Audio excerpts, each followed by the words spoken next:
안녕하십니까 시청자 여러분. 어제부터 제가 몸살을 좀 앓았습니다. 월요일날 박근혜 전 대통령의 기자회견 때문에 제가 아주 대단히 충격을 받았고, 또 화요일 어제는 이재명 대표의 구속 문제를 가지고 밤새 그걸 보느라고 새벽 2시 23분까지 그걸 보느라고 몸살이 났습니다. 다 우울한 추석 반창거리인데, 우선 제가 오늘 컨디션도 그러고 하기 때문에 간단하게 말씀드리고 하렵니다. 그렇다고 하더라도 여러분에게 이렇게 아름다운 큰 둥근 달을 하나 선사하겠습니다. 좋죠? 제가 어디서 뽑아가지고 항상 가지고 있었던 달입니다. 바다에서 뜨는 달인데, 여러분의 희망, 여러분의 소원이 달처럼 훤하게 이렇게 떠오르기를 진심으로 기원합니다. 우선 박근혜 대통령에 대해서 한마디 하자면, 제가 박근혜 대통령하고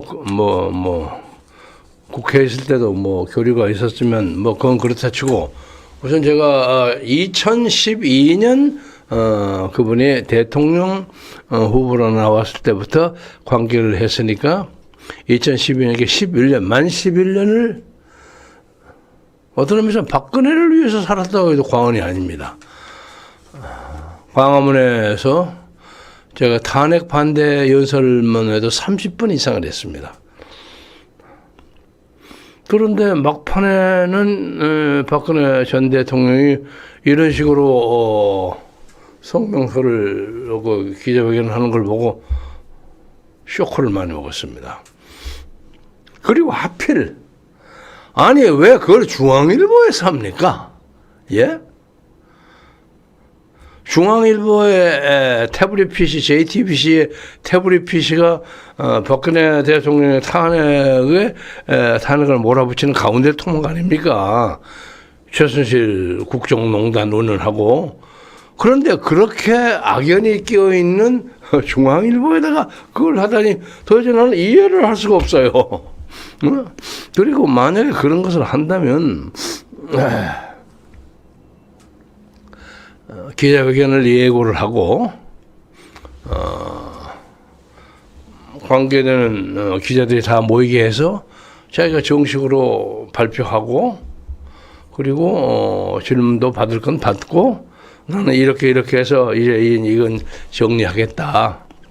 그리고 친박 핑계 대가지고 나를 가지고 정치적으로 이용하려고 하지 말아라. 나고 원하지 않는다. 그런 정도의 얘기는 할 수 있죠. 그런 그 형식상의 문제, 그 의전의 문제에 대해서 대단히 못마땅해요. 아니 왜 손석희와 홍석현이가 있는 중앙일보에다 그 인터뷰를 했나? 이런 아쉬움은 저뿐만 아니라 많은 사람이 가지고 있을 겁니다. 그래서 앞으로 그 문제에 대해서는 자세한 얘기는 나중에 추석 지나고 난 다음에 자세히 하겠습니다. 두 번째는 이재명의 구속 문제인데, 제가 이 사람이 그 여러 가지 할리우드 액션도 하고 이건 단식도 이재명식 단식을 하고 하면서 뭔가 믿는 카드가 있을 거 아니냐 하는 얘기를 제가 누누했어요. 근데 그 카드가 영장 담당 판사였어요. 유창훈이었어요. 유창훈을 아침에 보니까 여러 가지 나와 보니까 이 사람이 상당히 진보적인 입장에서 영장 발부를 결정했다는 레코드가 쭉 나오는데, 설마 그렇게 했겠습니까마는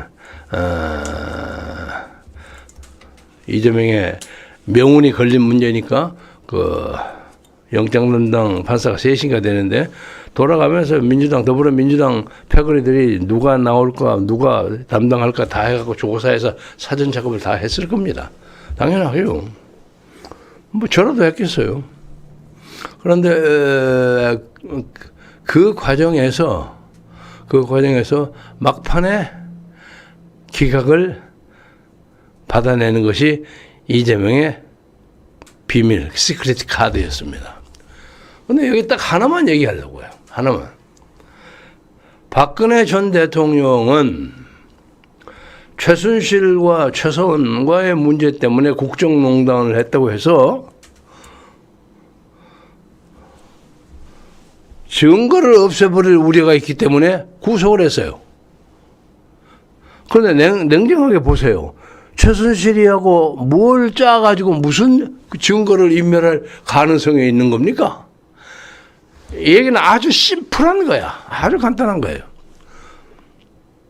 그런데 지금 이 이재명의 경우에는 사건이 대추나무 연걸리듯이 막 꼬여 있습니다.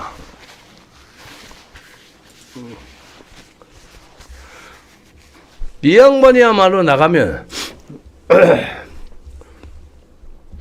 사건을 조정하고 증거를 없애는데 가장 가능성이 많은 사람이야.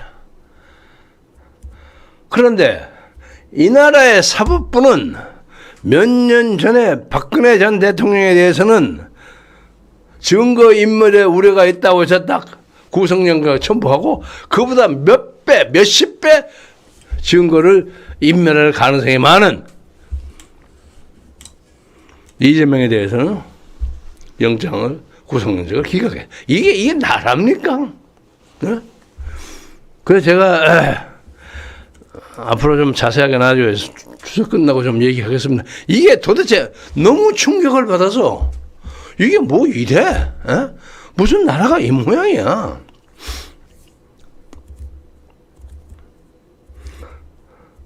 그러나 이제 윤석열은 지난번에 제가 이재명의 구속 여부에 따라서 쫙 갈릴 거라는 예고를 한 적이 있는데 아마 추가해서 또 무슨 새로운 증거를 포착해가지고 붙여가지고 2번, 3번 계속해서 구속영장을 청구할 겁니다. 그것이 얼마만큼 몇 번에 성공할지 그건 두고 봐야 되겠지만 윤석열은 가만히 하면 자기는 망하는 거니까 그런 것이 있는데 아무튼 나는 그 유창훈이라는 사람이 아니 어떻게 여기다가 구속영장 발부를 거부했냐 말이야. 이해가 안 돼. 아니 이놈 판사가 왜 누가 공작을 했다고 얘기를 할 수는 없는 것이고 우리가 증거가 없으니까. 아니 일개 판사의 그 사건이 역사를 받고 구속이 되더라도 재판을 다 받는 거야. 나와서는 얼마든지 여론을 조작하고 증거를 조작할 수 있는 가능성이 너무너무 많아. 그런 사람의 구속영장을 발부 안 했어요. 이것이 이 나라 사법부의 진면목입니다. 그래서 더 이상 제가 길게 얘기하지 않겠습니다. 컨디션도 나쁘고 오늘 이만큼만 얘기하겠습니다. 아무튼 우리 국민이 자유민주주의를 한 단계 성숙시키는 이게 하나의 터닝 포인트입니다. 냉정하고 침착하게 지혜롭게 이 위기를 극복해 나가야 됩니다. 이건 윤석열을 봐주려고 하는 것이 아닙니다. 그게 아니에요. 아니 이런 음모꾼들이 이 나라 정치, 토건 비리, 건설 이런 데를 와우장 나라를 끌어가가 이 나라가 되겠습니까? 그렇잖아요. 그래서 여러분의 추석 차례상에 또 화제가 많이 되리라고 생각합니다. 우리 실망하지 말고 공정과 상식 그야말로 살아 움직이는 그런 대한민국을 만들도록 노력하기를 바라고 저도 이제 내일 모레 시골에 선영에 갑니다. 1년에 한 2번쯤 가는 아버지 어머니 우리 4대조 제 집사람 이런 사람한테 안부를 전하러 갑니다. 여러분도 차례 잘 지내시고 좋은 추석을 맞이하고 아까 제가 보여드렸죠. 달 다시 한번 보여. 요 달처럼 큰 희망을 가지기를 진심으로 바람하지 않습니다. 감사합니다.